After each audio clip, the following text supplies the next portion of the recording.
In 1957 and 1958, he was a research fellow at the Institute of Philosophy and History of Ideas, the University of Oslo. He studied the Norwegian teachers' resistance to Hitler, having learned Norwegian. In Europe, he was assistant editor of Peace News in London, where he published another volume, Tyranny Could Not Quell Them, on Norwegian teachers.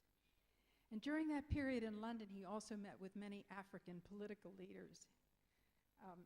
In 1960 to 1964, he was assistant lecturer in Oslo part-time and was also at St. Catherine's College in Oxford.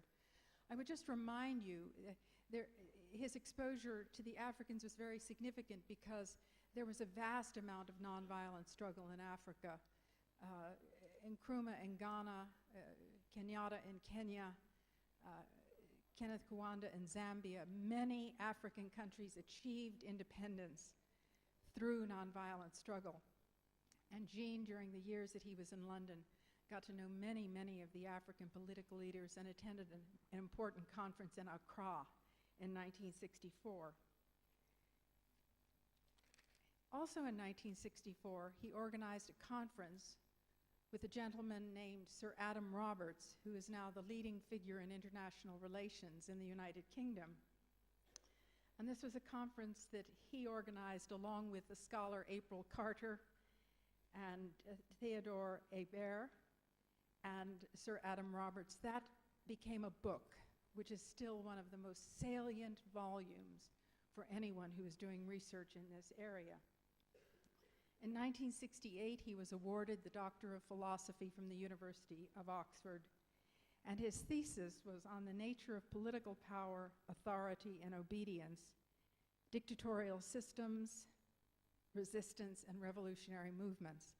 I've just been working in Oxford University for 2 years on a research fellow, and I understand that Jean's thesis was 1,400 pages long, and that as a consequence, Oxford University now limits the number of pages that a thesis can run.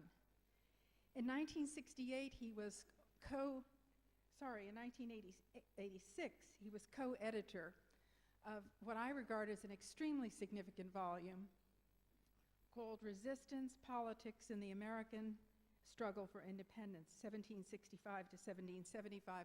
I particularly want to mention this in light of Karl Pope's comment this afternoon about the United States having achieved its independence through nonviolent struggle.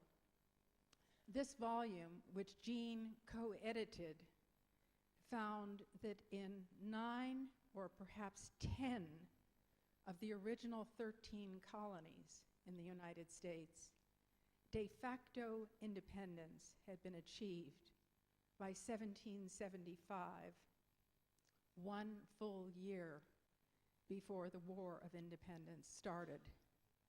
And I can tell you that anyone growing up in the United States is not taught this fact that I have just mentioned. Our history is the history of wars. This is an important volume. You should all see it. I'd like to mention just highlight a few of the intellectual influences that were important for Jean apart from Gandhi. Karl Deutsch, the theorist on totalitarianism, George Simmel, the sociologist, Jerome Frank, the psychologist, Bertrand de Jouvenel, the political scientist on governance, and the 16th century Estienne de la Boétie. There were a few key individuals who also made a particular imprint on his life who were still influential with him. His master's degree advisor, Kurt Wolff, Thomas Schelling, author of Strategy of Conflict, which has just been republished in paperback, who invited him to Harvard, and Bob Helvey. Robert Helvey, a former U.S. military man for 30 years, was at Harvard as a research fellow, sent there by the U.S. Army, and got onto the elevator one day and saw a notice posted on the board that there was a lecture on nonviolent struggle by Dr. Gene Sharp. And Bob thought, this sounds very interesting. I think I'll go hear this lecture. He told me he thought it was going to be sentimentalities and romanticization. And instead, he went and he heard a lecture on the nature of power and obedience. And he has been working with Jean ever since, and he has just published his own work, which is largely an interpretation of the corpus, the body of Jean's work. Now, by the mid-1980s and the establishment of the Albert Einstein Institution, Jean began meeting face-to-face with leaders of nonviolent movements. In the mid-1980s, he came to this part of the world. In 1986, he came to the West Bank and he came to Israel. He met with a number of individuals in this room, people like Riyad Malki and not just Mubarak Awad, who was one of the key figures, but many others.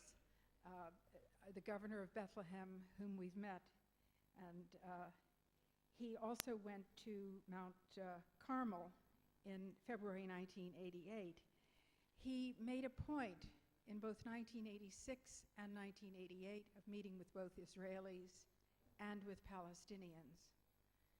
And I should mention that in 1986, he also went to Kaylandia refugee camp with Mubarak, where the two of them hammered nails into a youth center that the youths in the refugee camps were building. And not a few months later, one of the first leaflets of the First Intifada appeared there in Kaylandia camp, where the young people had met and talked with Jean, remained pivotal throughout the First Intifada. When he went back to Israel and the West Bank in February 1988 and went to Mount Carmel, which was then the Israeli Institute for Military Affairs, and it's now called the Mount Carmel Institute.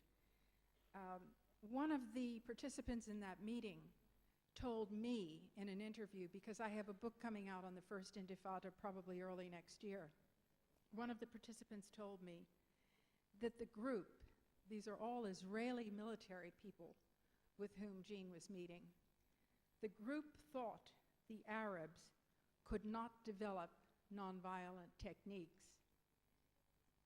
We thought the Arabs were inherently violent. We thought they would never be able to develop such strategies. In March 1989, he was part of a small group that went to Tunis to meet with the PLO. It included not only Mubarak Awad, but also Professor Abdulaziz Saeed of the American University in Washington, D.C. Bruce Jenkins, Jean's assistant, wrote later that the meeting was not successful. There was a great deal of suspicion about nonviolent struggle on the part of the PLO.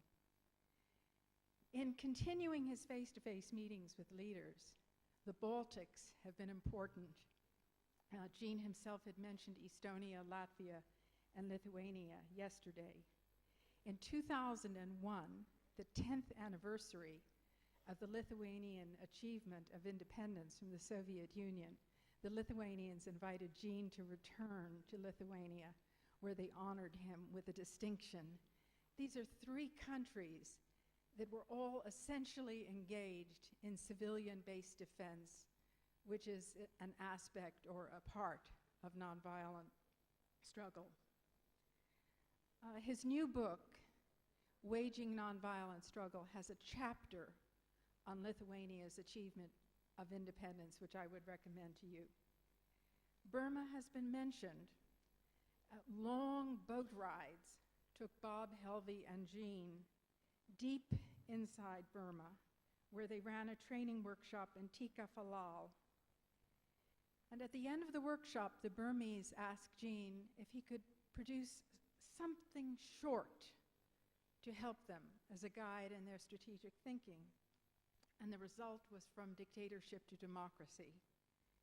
And it went into a number of languages before it was in English, but it's now in 17 languages, and I think that Jamila Rakib, the assistant for the Albert Einstein Institution, I think told me that there were another 16 languages that it's now being translated into.